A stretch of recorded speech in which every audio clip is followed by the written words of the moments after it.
2 decades researching dissenters in Iowa, Grinnell residents who have helped on the Underground Railroad, and their polar opposites, the Iowa Confederates.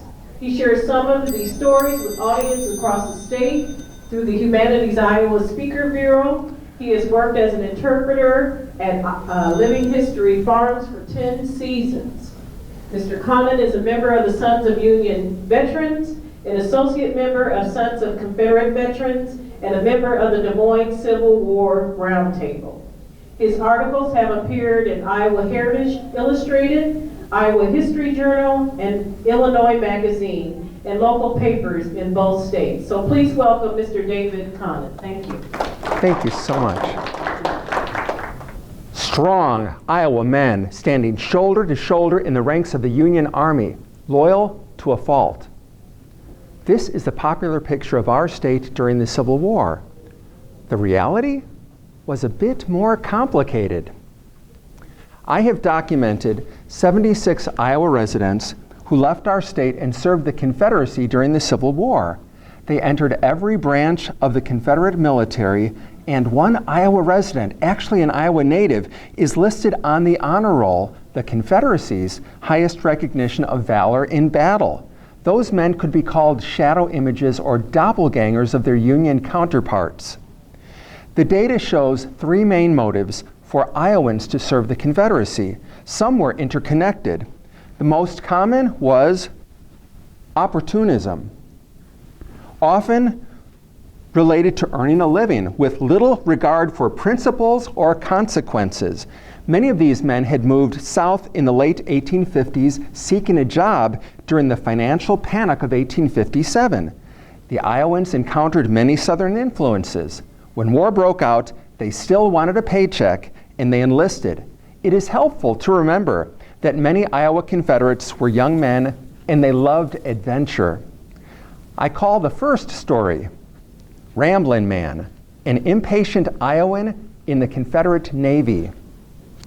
20-year-old midshipman William H. Wall was grinning the day that he resigned from the U.S. Naval Academy. Dreaming of success in business, he went home to New London, Iowa in 1858. He became a clerk as local businesses failed. Gloomy men walked the streets, and Wall became alarmed. Facing the ugly truth, he knew that he had made the mistake of his life. After a year in New London, he tried to regain his place at the Naval Academy. No luck. The vacancy had been filled. Wall went to Mississippi in summer 1860. He quickly made political contacts in Sardis. He enjoyed the full confidence of the entire community in less than a year. In spring 1861, before the war started, local residents asked President Jefferson Davis to appoint Wall a lieutenant in the Confederate Army. The men stated, "You will greatly oblige your friends." But Wall did not wait for an appointment. Instead, he enlisted as sergeant in the 12th Mississippi Infantry. The unit was too late to fight at Bull Run, so they returned to Mississippi. Wall served as adjutant in Colonel Henry Hughes's partisan cavalry. Back in New London, Wall's younger brother Charles, an Iowa native, enlisted in the 6th Iowa Volunteer Infantry. Down in Mississippi, Wall told Confederate Senator A.G. Brown that he was determined to be a career officer.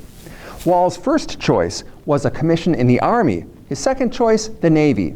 He was quickly appointed to serve on the gunboat Atlanta outside of Savannah, Georgia. The Atlanta's commander, William McBlair, stated, "The lieutenants I have now are from civil life, miserable sticks. I wouldn't give a penny for a quart of them." Wall moved to Charleston, South Carolina, serving 2 years aboard the ironclad Chicora. Next stop, Richmond, Virginia, where Wall commanded the gunboat Drury, until Union artillery destroyed her in January 1865. Wall and his superior officer, Captain Charles W. Reid, headed across the shrinking Confederacy for Shreveport, Louisiana. They had a bold plan. They hoped to run the gunboat Webb down the Red River past New Orleans to the Gulf of Mexico to be used as a privateer. The Union Navy controlled the Mississippi River. Federal gunboats lined its banks every 10 to 15 miles. Wall and Reid crossed the Mississippi into northern Louisiana and found the Frank Webb, a side-wheel paddle boat, docked in Shreveport. They loaded the Webb with firewood and coal and used 190 cotton bales as armor to protect the machinery. The Webb bristled with weapons: a 30-pound Parrott gun, two 12-pound howitzers, and 5 torpedoes, one of which was projecting from the bow, supported by a long pole. On April 7, 1865, the Webb left Shreveport, northwest Louisiana, chugging toward Alexandria in the center of the state. 2 days later, Lee surrendered at Appomattox. By late April, the future of the Trans-Mississippi was in doubt, and Louisiana residents were increasingly demoralized. On April 23rd, under a murky, pre-dawn sky, the Webb shoved off from Alexandria disguised as a federal boat.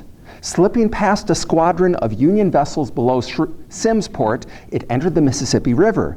The Webb's crew cut telegraph lines as they traveled. Federals identified the Webb as Confederate outside of Donaldsonville, but she faced no opposition until she approached New Orleans. Raising a U.S. flag, she went full speed ahead, 25 miles per hour, past the city. Dodging cannonballs from Union picket boats, she took 3 minor hits. Pursued by a federal gunboat for 20 miles, the Webb raised the Confederate flag. Practically tasting freedom, the Webb sailed within range of the federal steam sloop Richmond. As the Richmond opened fire, Captain Reid headed back north, but was trapped between the 2 federal vessels. Battered by shells, Captain Reid ran the Webb aground on the east bank of the river. Reid and Wall set the Webb on fire. Captured later that day, April 25th, they were sent to Fort Warren in Boston Harbor. Wall took the oath of allegiance to the U.S. government on June 13th and returned to Mississippi. Thereafter, a Mississippian, Wall married, had children, and worked in business and banking. A few words about motive. We've already discussed the most common motive, opportunism. The other motives were familial concerns, often related to loyalty to their birthplace or to the birthplace of their father or mother. About half of the Iowa Confederates had this motive. A less common motive was philosophical, involving states' rights related to slavery and or an interpretation of the Declaration of Independence and the Constitution. About 1/3 of the Iowa Confederates had this motive. The least common motive, very small, was feeling trapped. That is, feeling peer pressure to enlist or being conscripted. Now, the next story reflects some of the political pressures in Iowa, back in Iowa. And I call this story, Son of Former Iowa Governor Goes Bad. Rebel son becomes campaign issue.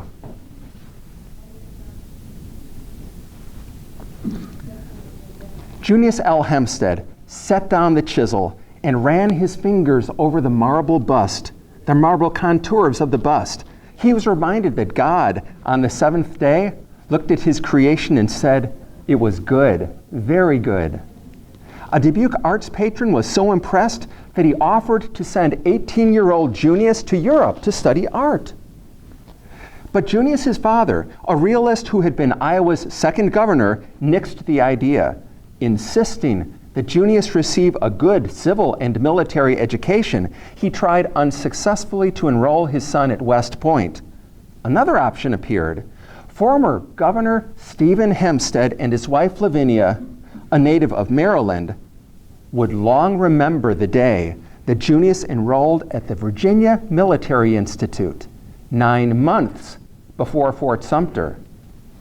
VMI had a good reputation, and Junius did well in class. Governor Hempstead might not have known that being a cadet meant taking an oath to support Virginia against all of her enemies.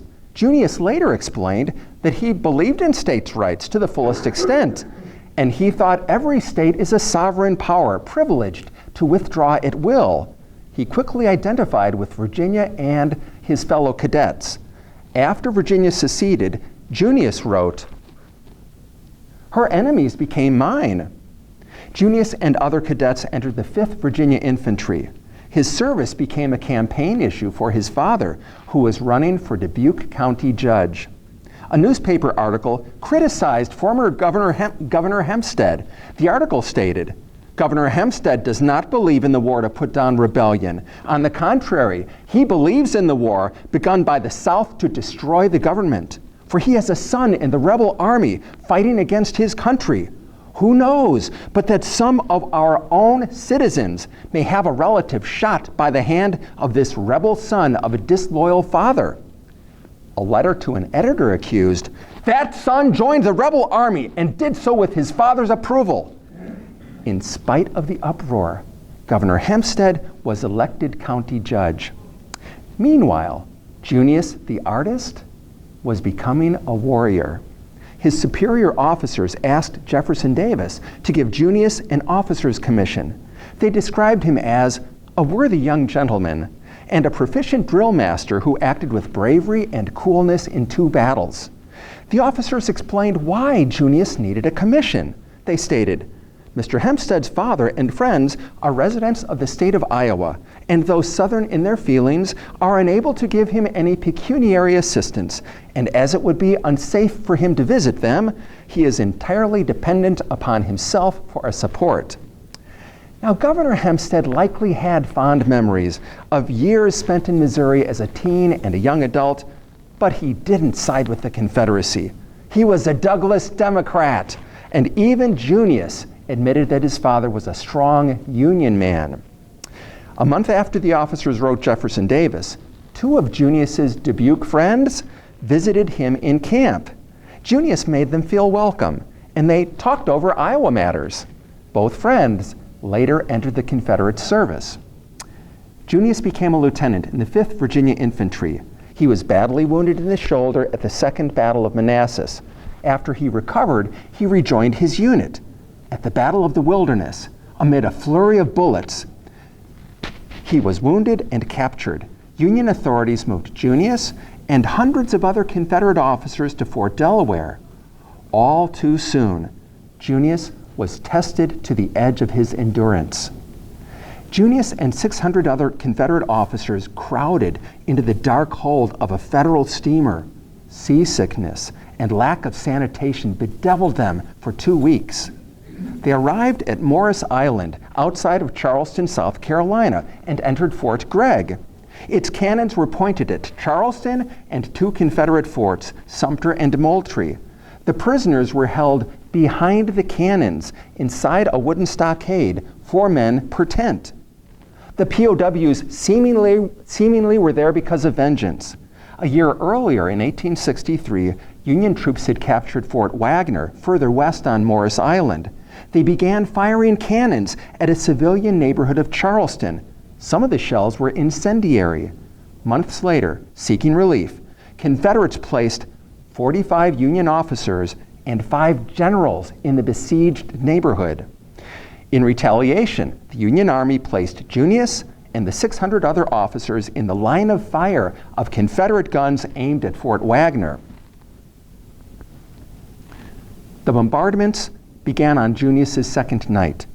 He couldn't escape the screaming shells and the convulsive, shaking ground. Some nights he was so hungry, he drifted off to sleep. By day, Junius could see Charleston and hear the church bells. He poured out his feelings in a journal. He prayed, "Oh God, how long will the misery continue?" Hunger pushed him to eat bean soup full of sand and gravel. The guards stole parcels of food and clothing, but they gave the POWs tobacco. Junius started smoking, grateful for a distraction from his stomach. The next day, September 18th, 1864, Junius wrote, "Heard the bells in Charleston. Made my heart ache to think of it. Within sight of liberty and still not there. Like Moses running to the promised land. How long will this misery continue?" Feelings poured out of Junius. He wrote 2 days later, "I'm getting so tired of retaliation. It is a mean thing, dishonorable in both governments to treat prisoners of war in the way they do. I am homesick, and I want to get home so bad." After 42 days, the federal government moved the POWs to Fort Pulaski off the coast of Savannah, Georgia. Chilly Atlantic winds blew in. Junius couldn't get warm since he had neither blanket nor fire for warmth. Hunger continued to gnaw. His parents, back in Iowa, were frantic. Judge Hempstead started pulling strings to free their son. He may have asked the newly elected Iowa Governor William M. Stone to visit Junius in prison. Fellow POW Captain Henry Dickinson wrote in his diary, December 29, 1864, still very cold, men coughing terribly, Yanks signaling from the fort. Governor Stone of Iowa arrives, sent for Lieutenant Hempstead, 25th Virginia, son of ex-governor of Iowa, and begged him to take the oath. Union Commandant Brown added his persuasions and told him we were to be fed on cornmeal and pickles. Hempstead nobly refused. A month later, on January 27, 1865, Judge Hempstead contacted Charles Mason, a prominent Iowa Democrat and former Chief Justice of the Iowa Supreme Court. Judge Hempstead wrote, "Prisoners cannot live long if they are treated in this manner. I will take it as a kindness never to be forgotten if you will use your influence with General Grant and others at Washington to effect his parole, and if that cannot be done, his exchange." Judge Hempstead explained that Junius felt that he had to keep his promise to defend Virginia. Junius thought he would perjure himself, that is, violate his earlier oath before God and man if he swore allegiance to the U.S. Battling hunger and cold in mid-February 1865, Junius wrote President Lincoln. Junius explained his moral predicament and asked Lincoln to be indulgent to the prodigal. Judge Hempstead wrote Charles Mason that Junius believes that he has done nothing wrong and is proud of what he has been able to do in defense of a brave people. Junius's father decided not to push his son to do anything that Junius felt was dishonorable. He is now of age to act for himself. The next month, prisoner Junius wrote, "Dear Father, Fort Delaware, March 12, 1865. After many disappointments and hopes, I have landed once more at this place. I'm in a hard scrape, have but one shirt to my name, and that is worn out. I'm wearing a friend's underclothing. My suit is getting ragged and is very thin for such weather." Junius asked for clothes and family photographs. "Send the box at once, for I have been naked and cold all winter. But this place is paradise compared with where we came from." "You all think I am a trouble. I know." He wrote his mother, "I'm almost naked. My clothing is quite ragged and I need some badly. Come and see me, please. You have a splendid chance. You can get me out of this hard scrape by using your influence." After President Lincoln's assassination, Judge Hempstead kept trying to free his son. He wrote newly installed President Andrew Johnson. President Lincoln, through his private secretary, wrote to Junius, promising him a parole for the war, and had he lived, would have granted it. "My son is very young, was nothing but a boy when the war first commenced. He is tired of the war and is anxious to come home." More than a month after Appomattox, Junius remained in Fort Delaware. By this time, Junius was ready to sign the oath of allegiance. His father kept trying to get him released.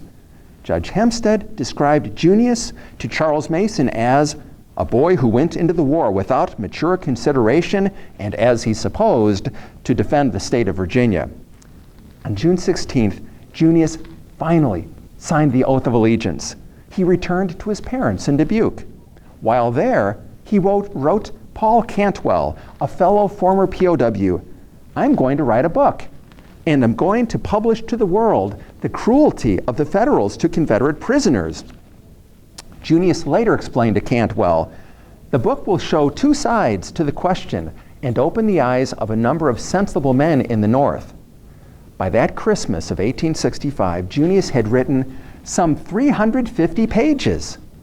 His manuscript has been lost, but Confederate Veteran magazine eventually published his article, "How the 600 Officers Fared."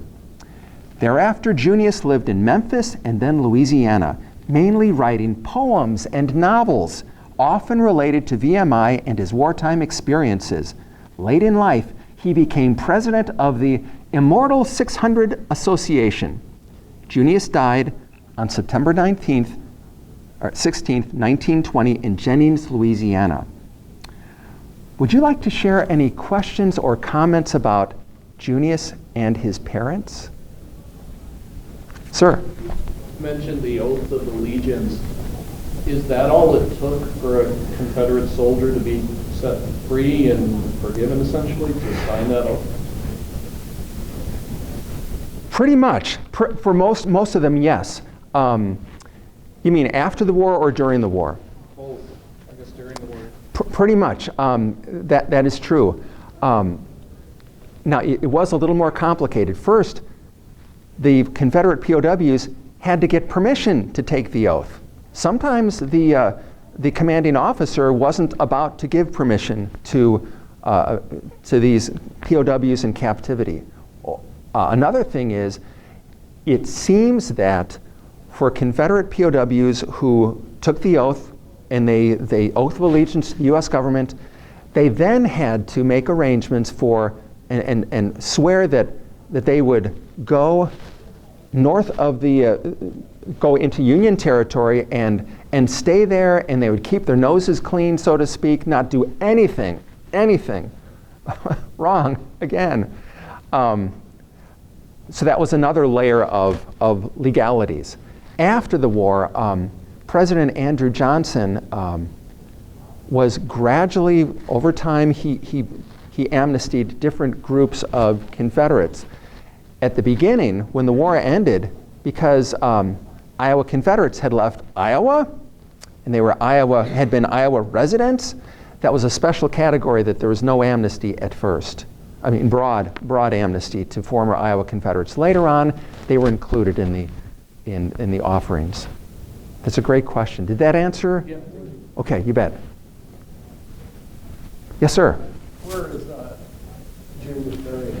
I don't know. That's a great question. It's a great question. I did not track that one down.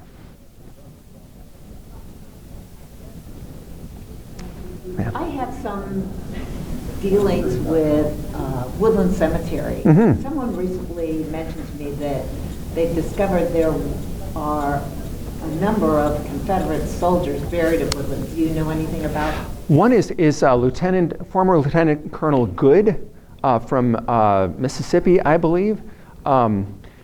He and a number of other former Confederates moved to Iowa after the Civil War.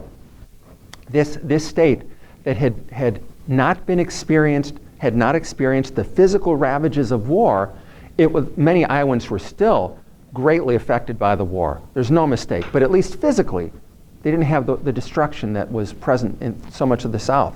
So it made sense for them to try and start a new life here in Iowa, and consequently being buried in places like Woodland Cemetery. You're welcome. Good question. Anybody else? Ma'am.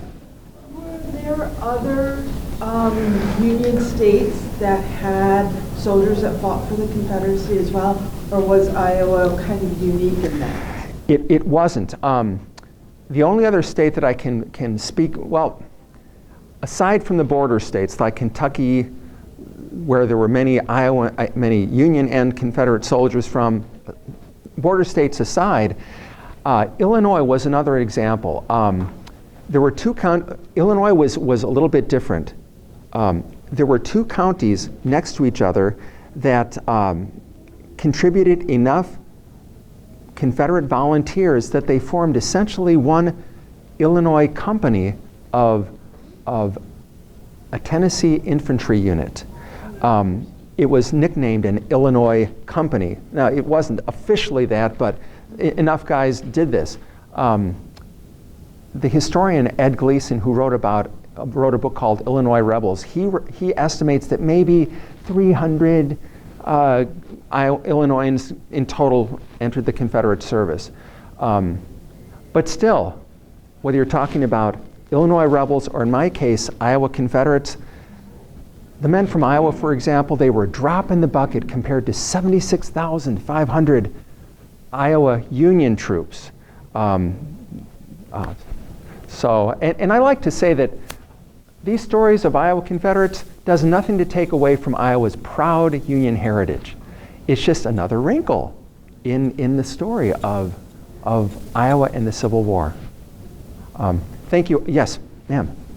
But Junius Hempstead certainly did that for his integrity. He felt that as a person who went to a military school in Virginia, that it was an honest thing to do. Right. To defend Virginia. That's right. It always sounds like he was doing it out of his integrity. Yeah, very much a scrupled young man. Maybe to an extreme, but to his own hurt for sure. And even when the governor was saying, please, just take the oath of allegiance, visiting him in captivity. So good point. Everybody, thank you all for coming. I appreciate it. I'll be, if you'd like to talk more, also got copies of the book around in front of the Civil War diorama. It's a great location. Thanks again. Thank you. Thank you so much, David. It's my pleasure. As he said, he'll be in front of the Civil War diorama if you have more questions. And if you'd like a copy of his book, he'll be there also.